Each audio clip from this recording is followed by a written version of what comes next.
Rascal, ఆ వికాస్ గాన్ని జైల్లోనే చంపేయాలి అమృత. వికాస్కు శిక్ష పడాలని రేణుకు ఎదురు చూస్తుంది. న్యాయాన్ని గెలిపించాలని నా ఆశయం. అంకుల్ని కాపాడుకుంటే విక్రమ్ని జైలుకి పంపించాలి. ఏం చేయను సర్వాణి?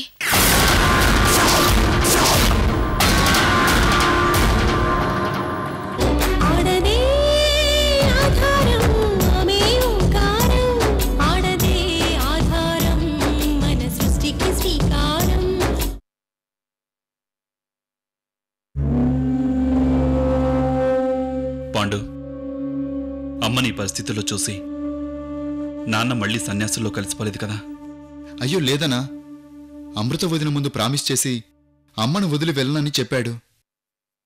రై, నాకెందుకో అనుమానంగా ఉంది. అనా, శర్వాణి గారికి ఫోన్ చేద్దామా?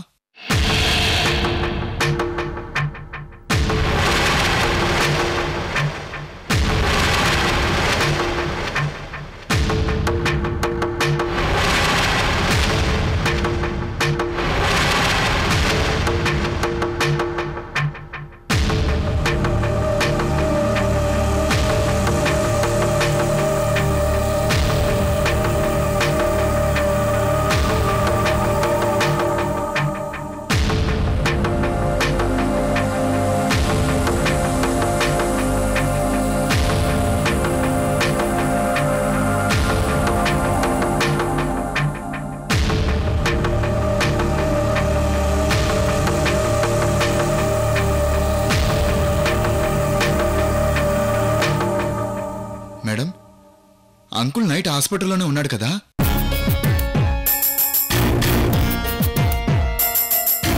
అవును.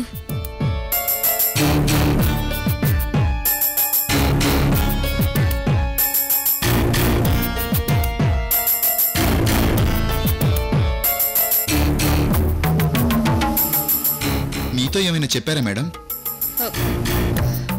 నాతోనా? ఏం చెప్పలేదే. ఆంటీ ఏమో అంకుల్తో అర్జెంటుగా మాట్లాడాలంటుంది. ఉదయం నుంచి వెతుకుతున్నా, అంకుల్ కనిపించడం లేదు మేడం.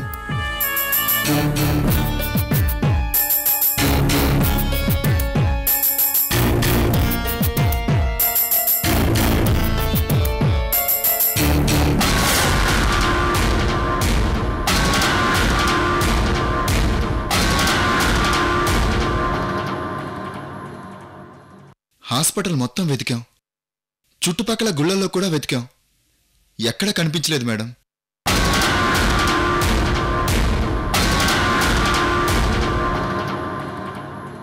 అన్నకు నాకు అనుమానంగా ఉంది. శర్వానికి ఫోన్ చేద్దాం అనుకుంటున్నాం, ఇంతలో మీరొచ్చారు. పాండు, శర్వానికి ఫోన్ చెయ్యి. నువ్వే చేయనా?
విక్రమ్,